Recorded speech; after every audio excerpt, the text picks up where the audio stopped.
Let's begin. Bismillahir Rahmanir Rahim. Alhamdulillahi Rabbil Alameen. Salatu wassalamu ala Rasulillah wa ala alihi wa sahbihi ajma'in. Allahumma alimna ma yanfa'una wa anfa'na bima 'allamtana wa zidna ilman ya Rabbil Alameen. Alright, so we're continuing on with the chapter on ikhlas and ihdar al-niyya. The chapter on sincerity and intentions from the book Riyad, as-Salihin by Imam An-Nawawi. We covered in the last session hadith number 1. Hadith number 1, we'll just do a quick review of hadith number 1, which is narrated by Umar ibn Khattab radiallahu anhu, says that Rasulullah sallallahu alaihi wasallam said, إِنَّمَا الْأَعْمَالُ بِالنِّيَّاتِ وَإِنَّمَا لِكُلِّ امْرِئٍ مَّا نَوَىٰ فَمَنْ كَانَتْ هِجْرَتُهُ إِلَى اللَّهِ وَرَسُولِهِ فهجرته إلى الله ورسوله ومن كانت هجرته لدنيا يصيبها أو امرأة ينكحها فهجرته إلى ما هاجر إليه. The Messenger of Allah sallallahu alaihi wasallam said that the deeds are considered by the intentions, and a person will get the reward according to his intention. So whoever immigrated for Allah and His Messenger, his immigration will be for Allah and His Messenger. And whoever immigrated for worldly benefits or for a woman to marry, his immigration would be for what he immigrated for. Anybody has this hadith memorized? Who wants to say it from memory? Want to say it from memory? Say yes first. Yeah.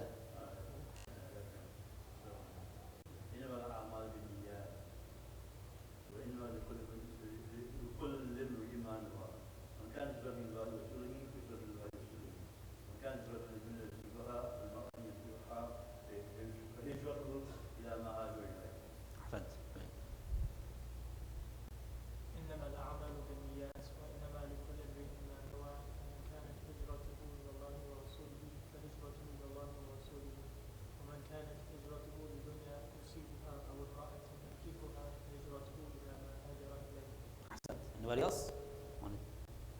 Have you memorized or want to try?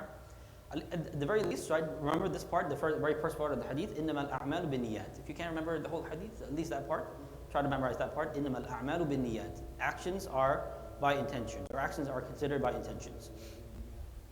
You can continue like this for the other hadith, those volunteer for like the... Yeah. So depending on how long the hadith is, but if it's a short hadith, then definitely it'll be a good idea to try to memorize them, inshallah. All right, so just a quick recap of what we covered last week. Umar radiallahu anhu is the one who narrated this hadith. Said that this hadith is equivalent to 1/3 of Islam or 1/4. Some of the scholars have different statements. Some of them say it is equivalent to 1/3 of Islam or 1/4. Why do they say 1/3 of Islam? Because their deeds are either deeds of the limbs, bodily actions, or deeds of the tongue, or deeds of the heart. Right? Actions either by actions of the limbs, actions of the tongue, and actions of the heart. So the niyyah is in the heart, so that's why it's considered 1/3, right? 1/3 of Islam. And some scholars say 1/4. Imam Shafi'i says it enters into 70 chapters of fiqh, and this doesn't mean that this is a literal number, which just means that it enters into a number of chapters of fiqh. A number of chapters, a number of acts of worship require a niyyah, as we have mentioned. Many scholars, they start this hadith to begin their books. We said that the difference between ikhlas and niyyah, ikhlas is really who you're doing it for. All right, so this is the first step. Step number 1 would be making sure you have ikhlas in whatever action you're doing. Is it for Allah subhanahu wa ta'ala or is it for anybody else? Right? Then the niyyah is more something we will talk about after you have made sure that you have ikhlas. Right? The niyyah is there to differentiate between actions. The niyyah is there to differentiate between actions. All right, so differentiate between acts of worship and non-acts of worship. All right, so acts of worship are called ibadah. Acts of non-worship, custom, is called aada. So the niyyah is there to distinguish between the two, because sometimes there are actions that can be both. All right, or the outside appearance of the action is that it can be either ibadah or a non-worship aada. For example, we said the example of a person making ghusl. Right, a person can make the ghusl for a ritual bath on Friday, or they can take a bath just for cleanliness and cooling off. Or another example is just coming and sitting in the masjid. Right, a person can come and sit in the masjid, and they can intend just have no intention or just intend to relax, or they can intend i'tikaf. Right, the action is the same on the outside, it looks the same, but the difference, what distinguishes the two is one person is intending worship, another person is intending non-worship.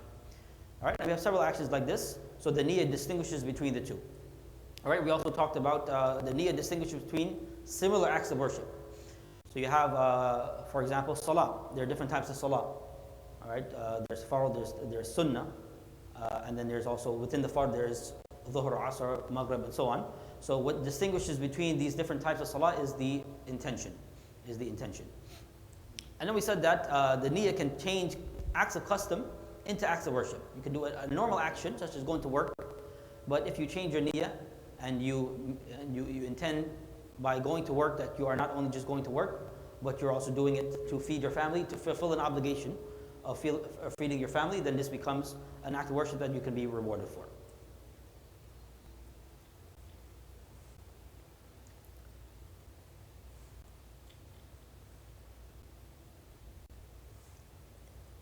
All right, after that,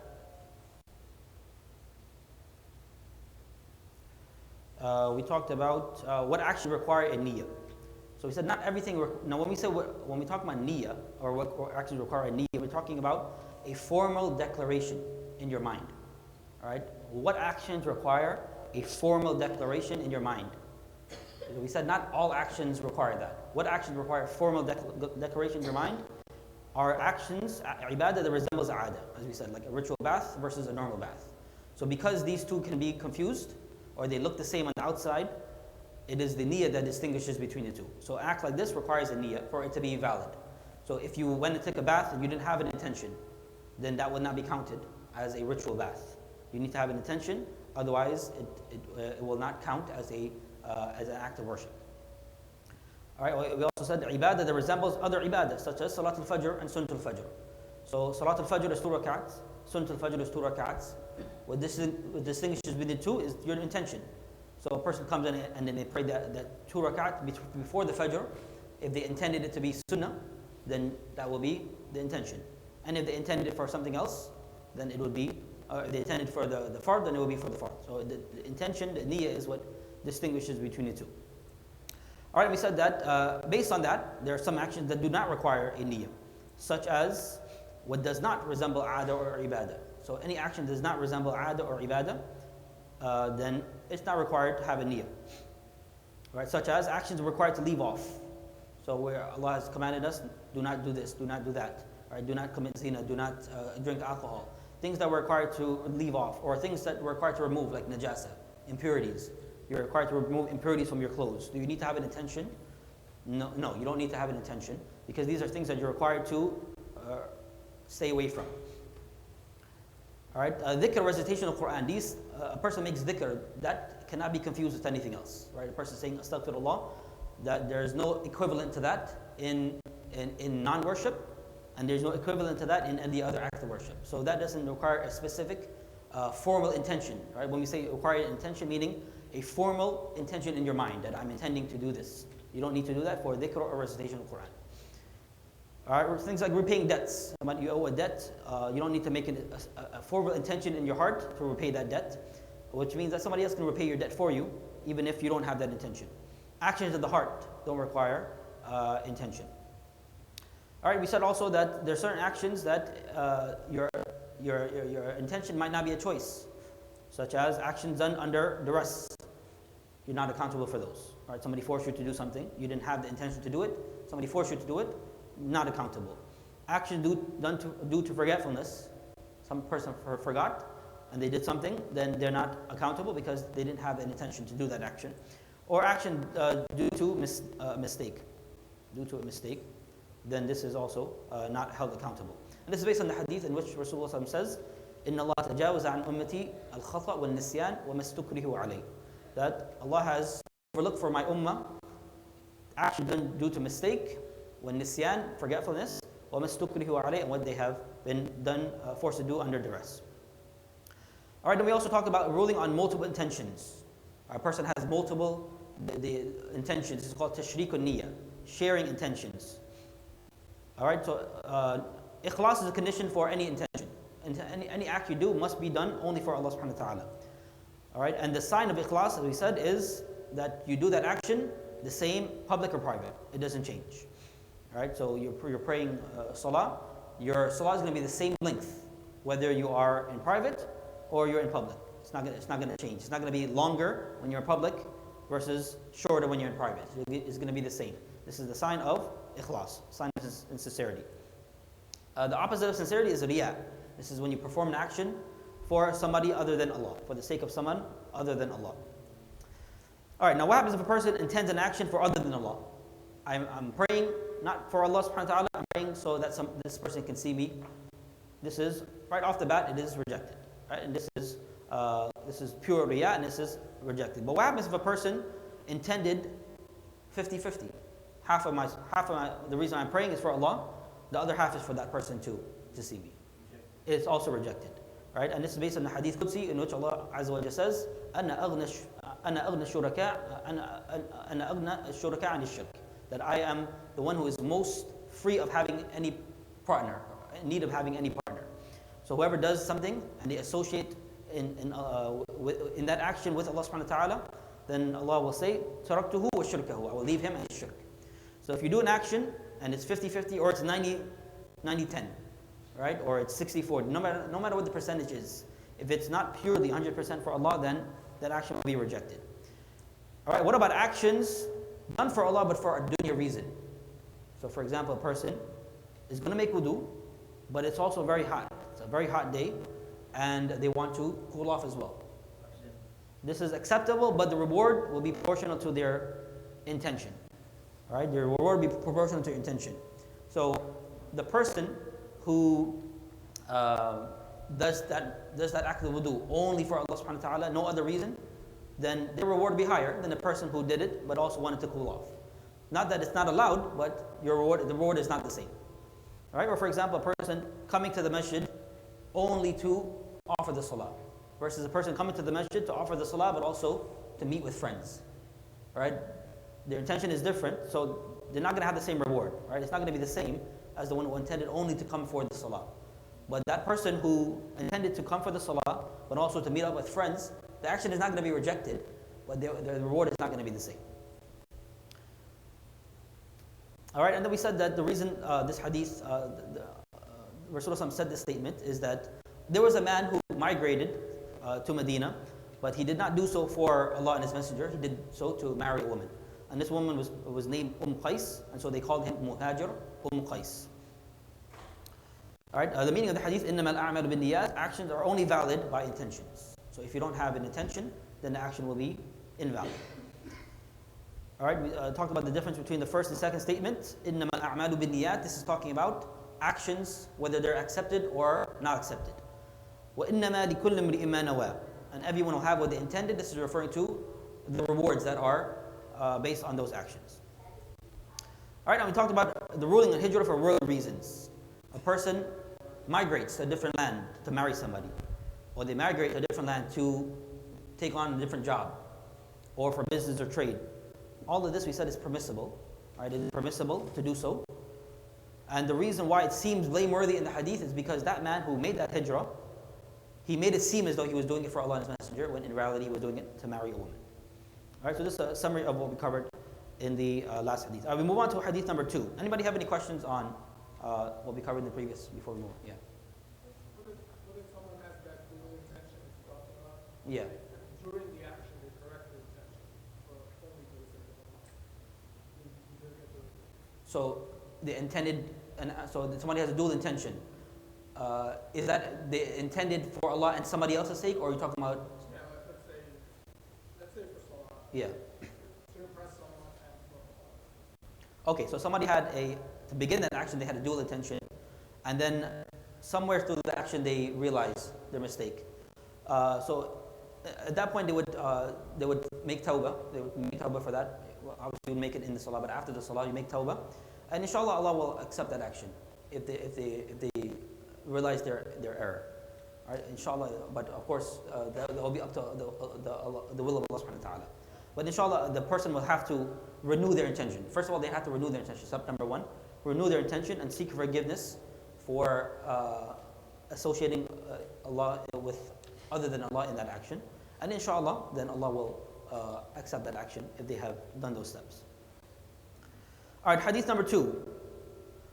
Narrated by Aisha radiallahu anha, who says that Rasulullah said, يَغْزُو جَيْشٌ الْكَعْبَةِ فإذا كانوا ببيداء من الأرض يخسف بأولهم وآخرهم قالت قلت يا رسول الله كيف يخسف بأولهم وآخرهم وفيهم أسواقهم ومن ليس منهم قال يخسف بأولهم وآخرهم ثم يبعثون على نياتهم.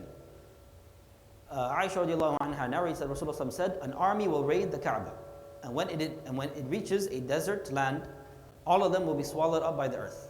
She asks, O Messenger of Allah, why all of them? He answered, all of them will be swallowed by the earth, but they will be raised for judgment according to their intentions. Alright, so in this army, this is a future event. This is hadith talking about a future event. It has not happened yet. It will happen in the future. And we'll talk a little bit about that after, inshallah. But this is a future event in which Rasulullah is predicting an action that will occur, in which an army will raid the Kaaba. And from the other hadith, it seems that this army is a Muslim army. It seems that this is an army of Muslims who are raiding the Kaaba. And they will all be swallowed up by the earth. So Aisha radiallahu anha, she asks, why are they all going to be swallowed up? When amongst this army, and some other narrations mention that in this army, there will be people who are part of the army who intended to fight, but also there will also be people who are forced to come, right? Sometimes the army has like cooks, medics. They're not intending to fight, but they're like forced to come along, right? And also the other narration mentioned there will be people who are Ibn Sabil, person who's just like traveling, and he just hops along with the army to accompany the army. So there are people in this army who did not go out with this intention to fight. All right, they didn't go with this intention to fight. All of them are going to be swallowed up. Right? They're all going to be swallowed up. However, on the day of judgment, Allah will judge each person based on their intention. All right, each person will be based on their intention. So those who went out and they were forced to go, they had no choice. All right, the army general forced them to come out.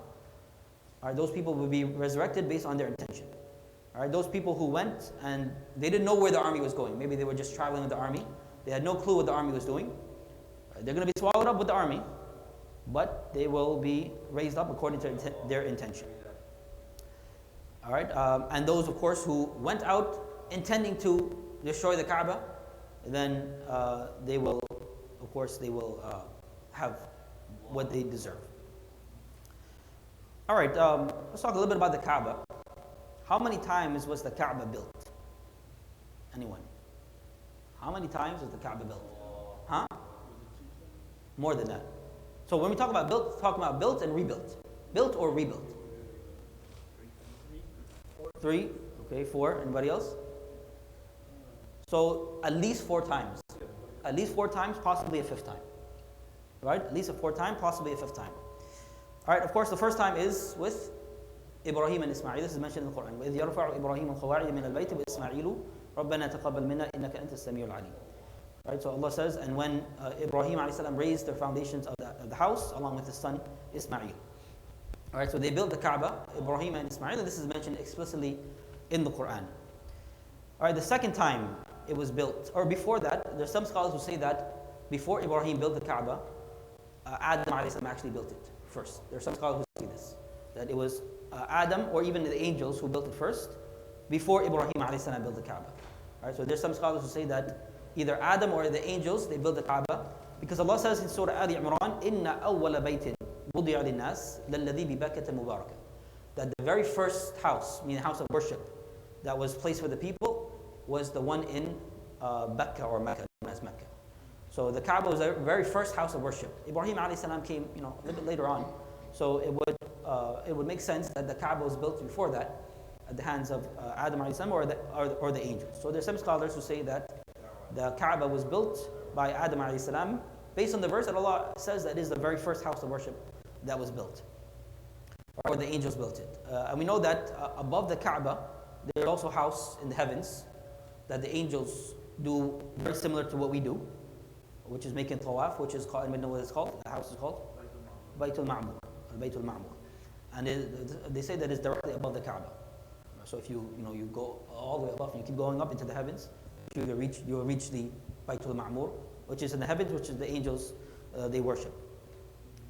All right, so possibly the angels built it first, or Adam alayhi salam built it first, but we know for sure that Ibrahim and Ismail, they built the Kaaba. All right, after that, Quraysh, they built the Kaaba in Jahiliyyah.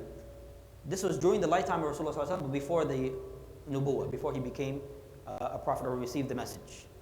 So at this time, the Kaaba was very old, and floods would come, and it was the structure was starting to deteriorate. So Quraysh, they decided that they're going to level the Kaaba and build it up back from scratch. So that's what they did. They destroyed it, and then they built it back up. But as they were building it up, they made a promise or declaration that we're only going to use pure money. So any money that has been acquired through riba, they don't want it. Any money that has been acquired through prostitution, they don't want it. So they decided that we're only going to build the Kaaba with money that is pure. And they realized that as they were doing this, that they're not going to have enough money to build the Kaaba as it was built by Ibrahim alayhi salam. So they actually ended up building the Kaaba, but it was not built on the structure of Ibrahim alayhi salam. It was built a bit less in length and width, right? Or actually in length, or maybe in width. All right, so it was not built according to the original foundations of Ibrahim alayhi salam, but it was actually built a bit smaller in size. All right, and so this occurred before prophethood, but during the lifetime of Rasulullah sallallahu alaihi wasallam. And there was a big dispute that happened after they built it back up of who would put the black stone back in place. All right, so after they built the Kaaba, it was time to bring the black stone and put it back in place. And all the tribes started to fight. Who's going to have the honor of putting the black stone back in its place? And they started to fight, and they were about to go to war with each other based on this. Until they said that whoever enters into the masjid next, we're going to make that person the arbitrator. And sure enough, Rasulullah sallallahu alaihi wasallam is the one who entered in, and they made him the arbitrator. And he decided that we're going to put the black stone on a sheet. And all the leaders of the tribes are going to lift one part of that sheet, and they're all going to take it to the Kaaba. So that's what they did. And then he himself, sallallahu alaihi wasallam, took it, and he put it he took it from the sheet, and he placed it on the Kaaba in its original place. All right, so this happened in the time of Jahiliyyah. So they built the Kaaba back, but they did not build it according to the original foundations of Ibrahim alayhi salam. Rasulullah sallallahu alaihi wasallam says in Hadith Aisha, he said that had it not been that your people, meaning Quraysh, had they not been very new to Islam and very new to Islam and coming right off of kufr, he said that had it not been that your people were very new to Islam, I would have ordered that the Kaaba be rebuilt according to the original foundation structure of Ibrahim alayhi salam. But Rasulullah wanted to build it back how it originally was.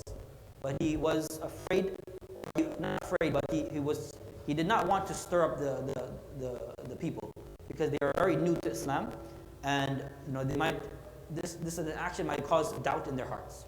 So he did not want to cause any commotion. So he left it as it is. All right. We come to the third time in which the Kaaba was rebuilt, and this is during the time of Abdullah ibn az-Zubayr. This is the son of the famous well-known companion, Az-Zubayr ibn al-Awwam. So Abdullah ibn Zubayr, he actually, this is the time of Yazid ibn Muawiyah. So we know that after Rasulullah passed away, Abu Bakr took charge of the Muslims, the Muslim leadership, the very first Khalifa. Then Umar radiallahu anh, then Uthman radiallahu anh, then Ali radiallahu anh. All right. After Ali, so during the time of Ali, there was a dispute of what to do with the killers of Uthman. So Uthman was killed. Right? Uthman was assassinated. And after he was assassinated, there was a dispute of how to go about punishing the murderers of Uthman radiallahu anh. And this caused a dispute between Ali and Muawiyah. And they went to war with each other. And Ali was eventually assassinated. And Muawiyah, after Ali was assassinated, Al-Hasan ibn Ali took control of the leadership, and he became the Khalifa, Al-Hasan ibn Ali. And he was the Khalifa for 6 months. But during the 6 months, Muawiyah still didn't pledge allegiance to him. So there was still conflict, and there was a potential for another war to break out. So Al-Hasan ibn Ali, he gave up the Khilafah. And he gave it up to Muawiyah radiallahu anh to make peace between the Muslims. So Muawiyah became the Khalifa afterwards. And when Muawiyah was about to pass away, he changed up the system. And he declared that his son Yazid would be the next leader. And so he transferred the Khilafah from being a process of shura, consultation, to being hereditary, passing down by lineage.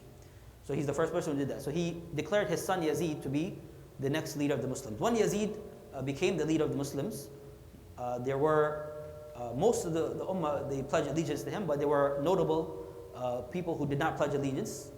Amongst them was Abdullah ibn Zubayr. He refused to pledge allegiance, and he actually, he rebelled, and he controlled Mecca and Medina and almost the entire Arabian Peninsula. He controlled that entire part of the Islamic world, and he maintained control for years.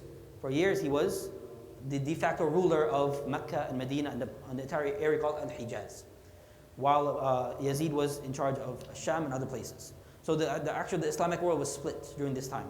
So during this time, Abdullah bin Zubayr, he was in charge of Mecca. He ruled over Mecca, he ruled over Medina, he ruled over almost the entire Arabian Peninsula. And during this time, he decided that we're going to, either something happened to the Kaaba. It's mentioned that during the war, so there was wars between Abdullah bin Zubayr and Yazid, the armies of Yazid.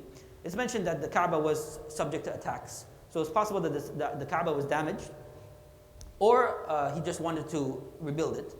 Either way, he decided that he would rebuild it, but he would rebuild it according to what? The original structure of Ibrahim alayhi salam. Why is that? Because he heard the hadith of Aisha. Anybody knows the connection between Abdullah ibn Zubayr and Aisha radiallahu anha? There's a family relationship there. Anybody know? So Abdullah ibn Zubayr is the nephew of Aisha. Right? He was the nephew of Aisha.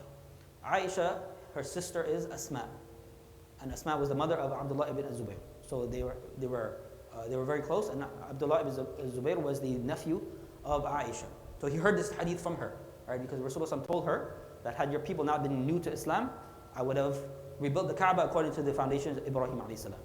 So Abdullah ibn Zubayr heard this hadith, and he heard this hadith from his aunt. And by the way, they say that this is why she's called Abdullah. Aisha, her nickname, her kunya is Abdullah or Abdullah, even though she had no children. So they say that this kunya was because of her nephew, not any children. She didn't have any children, but due to her nephew, Abdullah ibn Zubayr. So he decided that he's going to rebuild the Kaaba according to the original foundation of Ibrahim alayhi salam. And so he did that. He rebuilt it according to the original foundations of Ibrahim alayhi salam. And then afterwards, later on, the armies of Yazid came, and they eventually toppled him, and he was killed. Abdullah ibn Zubayr was killed, and the armies of Yazid took over. At this time, Yazid also, he died later on. And then the Khilafah transferred to not the son of Yazid. It traveled over to his son first, but his son only lasted maybe like a few months. And then it transferred over to the cousin of Muawiyah, which is Marwan. Marwan, who was also from Bani Umayyah, but he was not the son. He was not the son or grandson of Muawiyah, but they were like cousins. And then afterwards, after Marwan came Abdullah ibn Marwan, or Abdul Malik ibn Marwan. So he became the Khalifa. So during this time, they had a very famous commander by the name of Al-Hajjaj, Al-Hajjaj ibn Yusuf, who was known as to be a very, very tyrannical person, and he would kill people left and right. So he was the one who came and he killed Abdullah ibn Zubayr, and he took back Mecca and Medina and all these places back under the rule of the Umayyads, Bani Umayyah. So when they took back over control of Mecca, they saw that he had built the Kaaba and he had changed the structure of it. So either they did not know the hadith, or they just simply wanted to reverse anything that Abdullah ibn Zubayr did. Right? Either they didn't know the hadith, or they wanted to just reverse anything he did, and they leveled the Kaaba and they rebuilt it back upon the structure of Quraysh, when Quraysh built it. Right? So they went back to not the original structure, but the structure of Quraysh when they built it. But they had built it, remember, in a shortened way, in a shortened version, because they didn't have enough money to complete it, the full structure.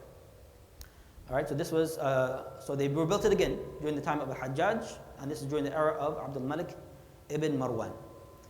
All right, now later on, this is maybe like 100 years later, the Kaaba has remained in this structure. And then we come to the time of Imam Malik, right? Imam Malik, rahimahullah. And this is now the Umayyads have been disposed of. And the next empire comes in, which is, anybody know? After the Umayyads came home. Banu al-Abbas, known as the Abbasids. So they took power of the Islamic world. They became the holders of the Khilafah.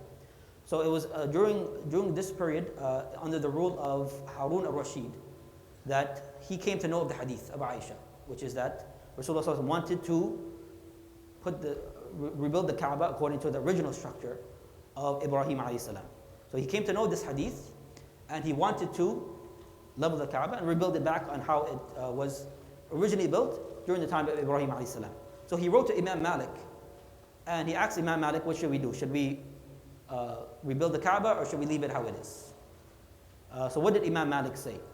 Imam Malik, and he had a very wise answer. And he was very, he looked at the situation. Even though the most correct thing would be to what? To rebuild the Kaaba according to original structure. But Imam Malik looked and he saw that this is going to become a game of politics. And every time one Khalifa comes, and then maybe the next one comes and deposes him, he's going to go and build the Kaaba according to his own whims and desires. So Imam Malik saw what's going to happen. And so he told Harun al-Rashid, Ya Amir al-Mu'mineen, la taj'al al-Kaaba ul'uba lil-muluk. Oh, Amir al-Mu'mineen, do not make the Kaaba a toy for the rulers. Leave it how it is. Right? Leave it how it is. Even though it's not upon the original structure of Ibrahim alayhi salam, we don't want to make this Kaaba a plaything and a toy amongst the rulers. Every time one ruler is disposed of and somebody comes and takes his place, and he goes and he destroys the Kaaba and he builds it up however he wants. So Imam Malik realized that this is going to become a political statement. And so he said, leave it how it is, we're not going to touch the Kaaba. Even though it's not built according to the original structure, let's leave it how it is.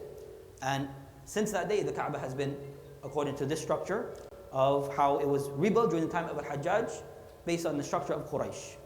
Right? And this is why if we look at,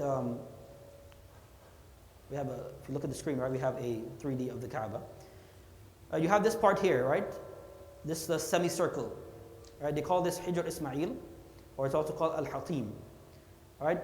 Original structure of the Kaaba when Ibrahim a.s. built it was including this area. Right? It was including this area.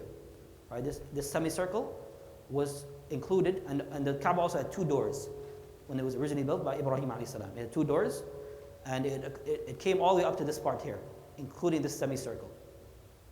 Right? But when Quraysh rebuilt it, they built it according to how it is now. So this part here is still considered to be technically part of the Kaaba. And this is why when you make tawaf, you cannot make tawaf in this area. Right? When you make tawaf, you notice that this part is blocked off. They don't allow people to come here and make tawaf. You have to make tawaf around it. If you make tawaf in here, your tawaf is invalid. That tawaf does not count because it's like you made tawaf inside the Kaaba. So this part here is considered to be technically part of the Kaaba, because this was the original structure of how Ibrahim a.s. built the Kaaba. Right? So this is called Hijr Ismail, or it's called also the Al-Hatim.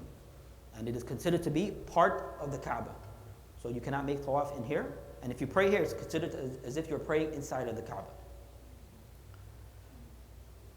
Alright, so the Kaaba has been like this since the time Hajjaj rebuilt it. And it remains like that.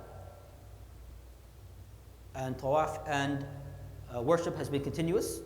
And this is following the hadith of Rasulullah ﷺ where he says, يا بني عبد مناف لا تمنعوا أحدا طاف بهذا البيت أو صلى ليلا أو نهارا. O descendants of Bani Abdi Manaf, do not prevent anyone who goes around this house and prays at any hour of the night or day he wishes. This is the hadith of Rasulullah ﷺ in which he commanded Bani Abdi Manaf, meaning the Quraysh, and those who are in charge of the Kaaba, you're not allowed to prevent anyone from making tawaf or praying. So the Kaaba continuously is being used for worship, night and day. And it's been like that. Maybe there have been a few times in history where tawaf has stopped, maybe due to flooding, or there was an incident about in maybe 30 or 40 years ago when people stormed the Kaaba and they took over, right? Somebody claimed to be the Mahdi, took over, and tawaf stopped then. Maybe there have been a few times in history when the tawaf and worship has been stopped, but overall the worship is continued from back then until now. All right, so the Kaaba, coming back to the hadith, so an army will attack the Kaaba. All right, the army will come and they will attack this Kaaba.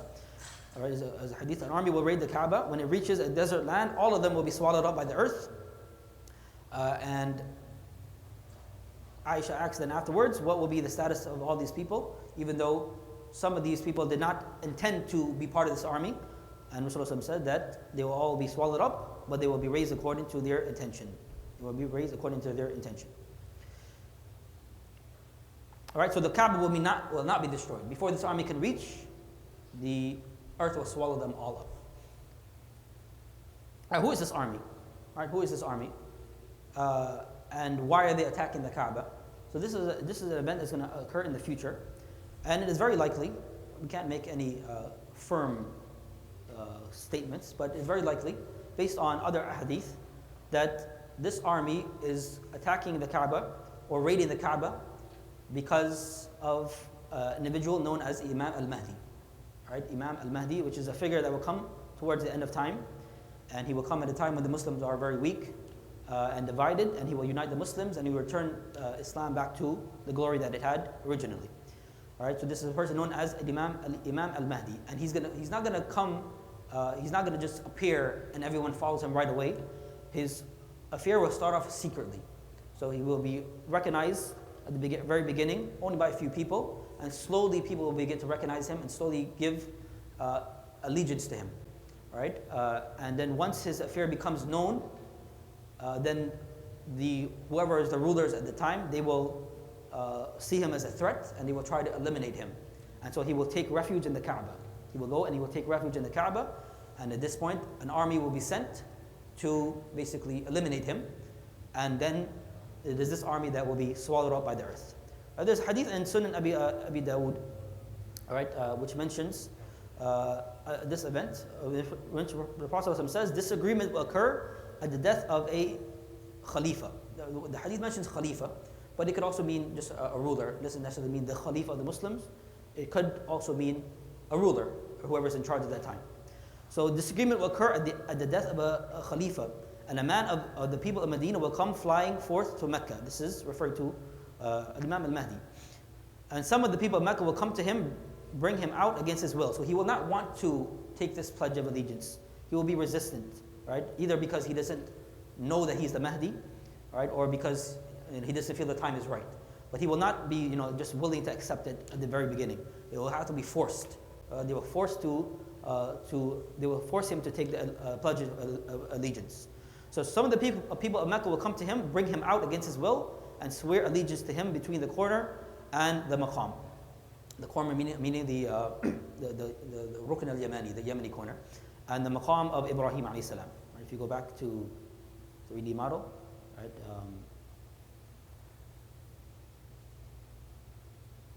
This is number 2 here. This is Maqam Ibrahim, right? This is that.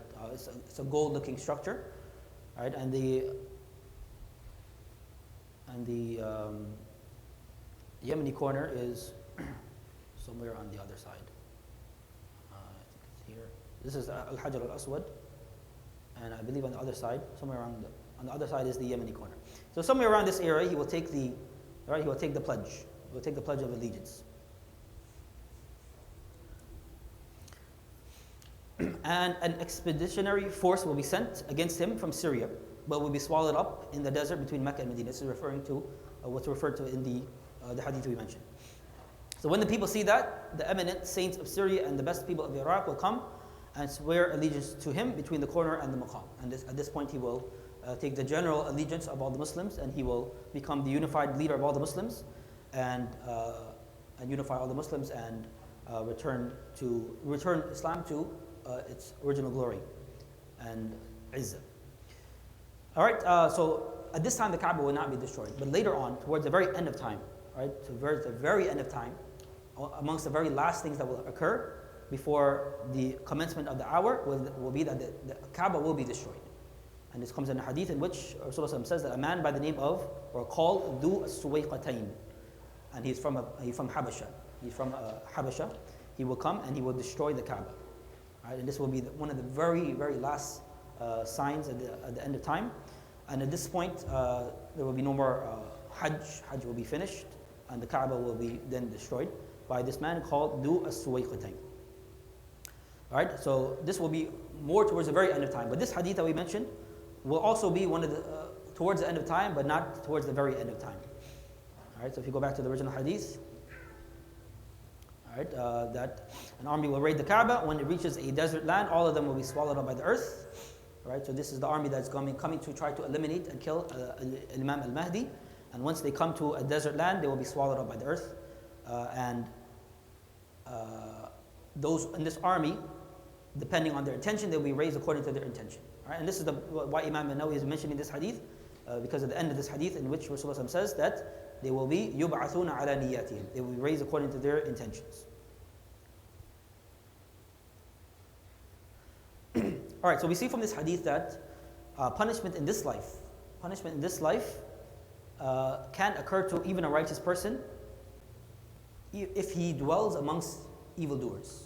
Right? So if you are amongst evildoers, even though your intention is not their intention, the same as theirs, just the fact that you are amongst evildoers means that you will meet the same fate as them in this life. In the next life, you will be held according to your intention. Right? As the people of this army, some of the people of the army, not all of them will be intending to raid the Kaaba, some of them will be just forced to come along. Right? So they're all going to be raised according to their intention. But in this life, they will meet the same fate as the army. Right? And there's a verse in the Quran where Allah Azza wa Jalla says, وَاتَّقُوا فِتْنَةً لَا تُصِيبَنَّ الَّذِينَ ظَلَمُوا مِنْكُمْ خَاصَّةً. Right? Chapter number 8, verse 25, Allah says, and fear a trial which will not strike those who have wronged amongst you exclusively. Right? So this trial or this fitna will affect everybody. Right? But those who are affected by this trial in this life, they will be raised according to their intentions in the next life. All right, so when the punishment comes, if you are amongst the evildoers, then you will share the same fate as them.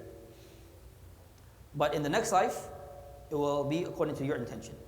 All right, so this shows us the danger of being in the company of evildoers. Right? Danger of being in the company of evildoers, that if those evildoers are punished and you're amongst them, even though you don't have that same intention as them, you will be destroyed along with them. All right, and we also get from that the other side, which is that the virtue of being in the company of the righteous.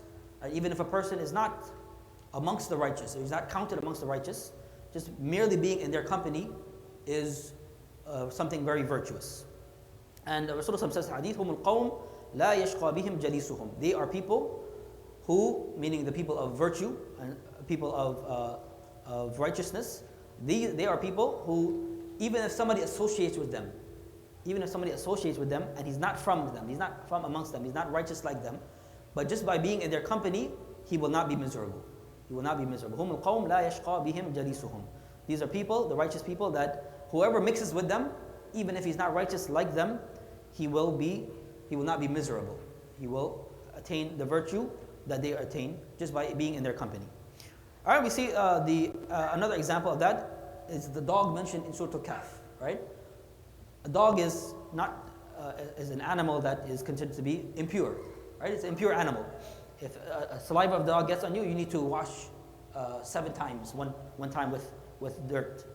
So the dog is an impure animal. It's not a praiseworthy animal. But yet Allah subhanahu wa ta'ala mentions a dog, وَكَلْبُهُمْ بَاسِطٌ ذِرَاعِهِ بِالْوَسِيدِ in Surah Al-Kahf. Just because this dog was amongst righteous people. So because of that, because that dog, it's a dog, but because it was amongst those righteous people, Ashab al-Kahf, it earned and mentioned in the Quran. Right? So this shows that just being in the company of righteous is something very virtuous. All right, so that's for hadith number 2. Anybody have any questions on this hadith? So we've finished hadith number 2. Anybody have any questions? I think we'll save hadith number 3 for next time. Anybody have any questions on this hadith before we conclude for today? Okay. Yeah. So this hadith is essentially saying that army is going to have a variety of people with different types of intentions. Right. So that's like the highlighting point. Yes. Yes. Yeah. So the reason why he mentions Imam An-Nawawi mentions this hadith is towards the very end of the hadith where Rasulullah says that that they will all be swallowed up, but they will be raised according to their intentions. يُبْعَثُونَ عَلَى نِيَّاتِهِمْ.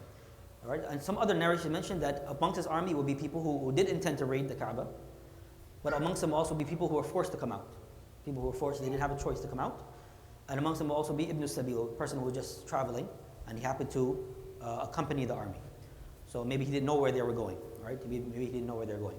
So they're amongst this army, and even we see, in modern armies and classical armies, that amongst the army you have soldiers, but you also have medics, you have cooks, right? You have people who are just doing their job, right? They're just doing their job, and they might not have a choice in terms of where the army goes, who the army is fighting, who the army is attacking. And so those people, they will share the same fate as the army, but they will be resurrected according to their intentions. All right, so this shows the importance of the niyyah. The niyyah is what will determine their punishment or reward in the next life.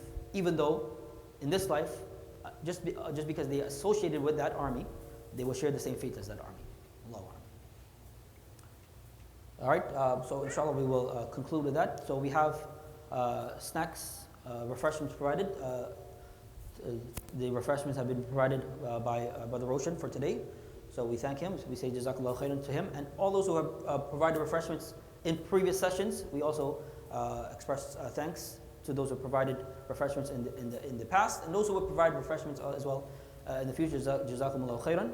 So everyone is okay. And Uncle Faiz has also brought some fruits for the sisters, so we also say Jazakallah khairan to him. And anybody else who has provided in the past or in the future or today, we thank them and we ask Allah subhanahu wa ta'ala to reward them. So everyone is free to take part in the refreshments in the back, inshallah, as we wait for the adhan.